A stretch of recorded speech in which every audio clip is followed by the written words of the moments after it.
So the incredible thing about where we're standing right now is the St. Mary's Water Tower, which is almost 100 years old. It's right at the heart of what is now the St. Mary's University campus.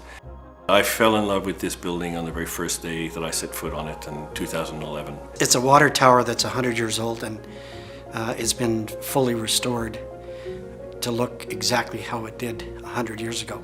My thought was this would be a remarkable project for restoration because it was in dreadful shape. And I really, from the very beginning, felt that this would be an amazing small boutique art gallery.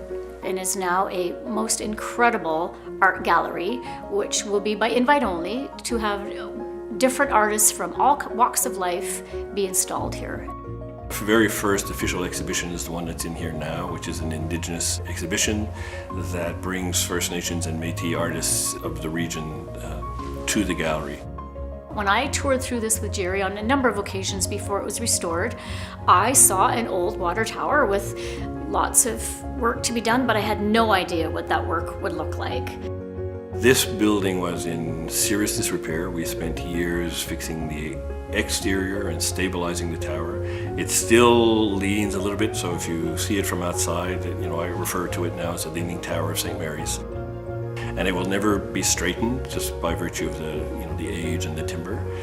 But really that external part of that stabilization is one thing, but inside it was a mess. I mean, there were hundreds of liters of pigeon droppings and destruction by wildlife. It was an earth floor. It was a true mess.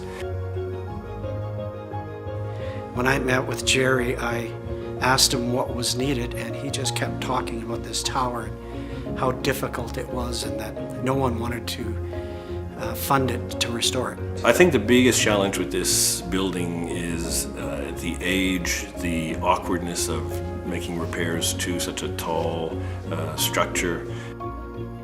Doing it in a way that's sensitive as well. That's the other thing, that we wanted to be very true to almost a purist heritage restoration approach.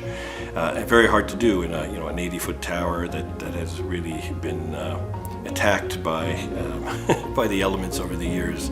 I thought, what a great project for our family and our family's legacy. So, being a carpenter, I thought this fits beautifully in what I want to do for the university. It's something that's really genuine. It's something that really speaks to the heart. To have artists of all kinds of background and genres be installed in this building, I think, is a testament to what this St. Mary's University is all about. I'm a heritage geek, and I just fell in love with this building, and I knew that it needed to be saved, restored, and indeed this is now probably one of the most unique, beautiful spaces you can imagine. It's important that we keep the heritage of our buildings, and because that is our history. I think heritage is important everywhere, but I think especially for a young city like Calgary, that you have so few truly remarkable spaces that harken back to your establishment days, that you really have to preserve them. Standing here today, and again looking at the finished project, I feel like it's a piece of art.